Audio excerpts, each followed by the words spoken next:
The $100 bill has Benjamin Franklin's face on it. Everyone assumes it's because he was a founding father. But the real reason, the one that actually makes sense when you study exactly how he built his personal fortune, is something almost no one teaching his wisdom is willing to say out loud. Franklin didn't build wealth by being disciplined. He built it by discovering, decades before behavioral science existed, that most of what humans call behavior isn't actually chosen. It's printed, running automatically, on plates installed so long ago that people mistake them for personality. And he found a method to change the plates. That's the story nobody is telling. And in the next 10 minutes, it's going to permanently change how you think about personal finance habits, your money, and what financial freedom actually looks like in practice. Here's what most people know about Benjamin Franklin and wealth. They know the quotes, "Time is money. A penny saved is a penny earned. Beware of little expenses." Memorable, tweetable, and almost completely useless if you only know them as sentences. Because here's the invisible problem running in the background of most people's financial lives right now. You already know you should spend less than you earn. You already know compounding works. You already know that small expenses add up. You've known all of that for years. And your financial position today is not the result of not knowing better. It's the result of something operating beneath the level of knowledge entirely, something quieter, something that doesn't respond to motivation or budgets or 5-step systems downloaded from the internet. Think about the last 90 days of your actual spending, not the categories you track, the ones you don't, the coffee that became a ritual, the subscription that renewed automatically for the 4th year in a row, the dinner that started as a Friday treat and quietly became a standing obligation, the upgrade that felt genuinely necessary in the moment and, if you're honest, served mostly as proof to yourself that you were doing fine. None of these feel like choices, they feel like the fabric of your life. That's exactly what Franklin was targeting, and he had a method for finding them that he ran, quietly and consistently, for decades, and that almost nobody is actually teaching. In 1726, at age 20, Franklin created what he called his plan of conduct. He identified 13 virtues, specific behaviors he wanted to govern his life. Then he built a small notebook, a page for each week, 13 rows, 7 columns for the days. Every single day, he reviewed each virtue and marked any failure with a small black dot. Not a journal entry, not a reflection, a dot. He was running a weekly diagnostic on his own behavioral code, systematically identifying exactly where his habits were producing outputs he hadn't authorized. And then, and this is the part that changes everything, he would focus on a single virtue per week and work specifically to reduce the failures in that one category before moving to the next. He wasn't trying to become virtuous. He was debugging himself. This is the foundation of every wealth-building principle Franklin ever wrote, and it has almost nothing to do with saving money. It has everything to do with how to build wealth through the one practice most people never apply: finding and removing the behavioral patterns draining their time, attention, and resources before those patterns compound into decades of invisible loss.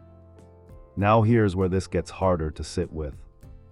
Most personal finance advice is additive: save more, invest more, earn more. There's always something new to add. But the reason most people with solid incomes can't seem to build lasting wealth isn't because they're missing the right addition. It's because nobody has ever walked them through an honest deletion. Franklin's 13 virtues weren't 13 things to start doing. 11 of them were things to stop.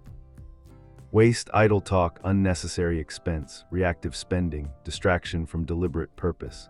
He wasn't building a better self on top of an existing one. He was identifying exactly which outputs his daily press was producing without his permission and removing those plates one at a time. Here's the test: when was the last time you sat down, not to review a budget, but to audit your behavioral plates? Not what did I spend, but why did I reach for that? Not where did the money go, but which patterns in my life are running on automatic that I never consciously chose? Most people have never done this even once. Franklin did it every week for decades. Now I want to give you the part of his story that reframes everything. As Franklin got wealthier, he actually became less frugal. Not reckless, not wasteful, but genuinely, deliberately less tight. By the time he retired at 42, he was buying fine china, hosting dinners, living with intentional comfort. This isn't a contradiction, this is the entire point. Frugality in Franklin's framework was never the destination, it was the entry requirement. It was the discipline you built plate by plate, week by week, so that you could eventually earn the right to make genuine choices. Real choices made from clarity, not from habit. The difference between Franklin spending freely at 50 and the average person spending freely at 30 has nothing to do with income. It's whether the spending is chosen or automatic. Franklin had debugged himself thoroughly enough to feel the difference between a genuine want and a pattern running without authorization. He knew what it felt like to reach for something because he actually wanted it versus reaching because the plate said to reach. Most people never develop that distinction. They spend their whole lives running outputs they didn't design and calling it lifestyle. And here's the part that gets heavier the longer you sit with it.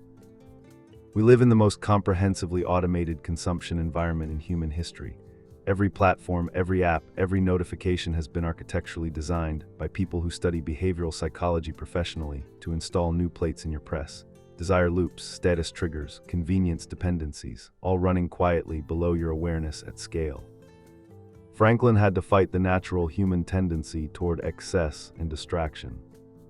You're fighting that same tendency plus an industrial system that employs thousands of behavioral engineers to make that tendency automatic and profitable for someone other than you. The press is running faster than ever. And most people's financial habits are still running on plates they absorbed from social media, advertising, and the spending patterns of the people around them, none of which were designed with your financial freedom as the objective. So here's the plain truth in the way Franklin would have delivered it. If you have never sat down and conducted a genuine audit of your behavioral plates, not your budget, your plates, then right now, today, something is printing in your life that you didn't authorize. And it's been printing every day, with the same mechanical indifference that gravity has toward a ship with a slow, invisible lake. The lake doesn't need to be large. It just needs to be consistent. Here's what Franklin's notebook actually teaches, stripped to its core. Wealth isn't built by the actions you take. It's protected by the deletions you make. The most powerful personal finance habit you can develop right now isn't a new investment strategy or a savings rate. It's a weekly deletion practice, one session per week where you open the behavioral books and ask yourself, with the same cold precision Franklin brought to those small black dots, where did my press print something I didn't authorize this week? Not with guilt, not with shame. With the exact clarity of someone who wants to know what's on the plate before running another 1,000 copies. Because every week you skip this, you produce another 1,000 copies of whatever's already installed. When you start treating your daily habits as a production system instead of a personality, something shifts structurally. You stop trying to override impulses with willpower, which is exhausting and temporary. You start identifying the specific behavioral inputs producing the specific outputs you don't want, and you remove them, methodically, one plate per week. It's not discipline in the motivational sense. It's engineering. And what gets built over months and years of this practice isn't just a healthier savings rate, although that follows naturally. What gets built is freedom.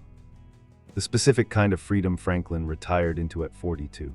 Not freedom from work, freedom from automaticity, the ability to act from deliberate choice rather than from installed habit, to spend with intention, to live with intention, to run your press entirely on your own terms. Here's the last thing worth staying with. Franklin started with nothing, no inheritance, no connections, no formal education past age 10. He was the 15th child of a candle maker in colonial Boston. What he had was a small notebook and a methodology he ran quietly without fanfare for 2 decades. And what that methodology produced was enough accumulated clarity, not just capital, to spend the second half of his life inventing electricity, reshaping a continent, and becoming one of the most consequential human beings in recorded history. The notebook still works. The plates are still yours to change. The question was never whether Franklin's system applies to the modern world. The question is whether you're willing to do the one thing that every system designed to profit from your consumption needs you to avoid. Looking honestly at exactly what your press is printing, and deciding deliberately whether that's what you actually want to keep producing.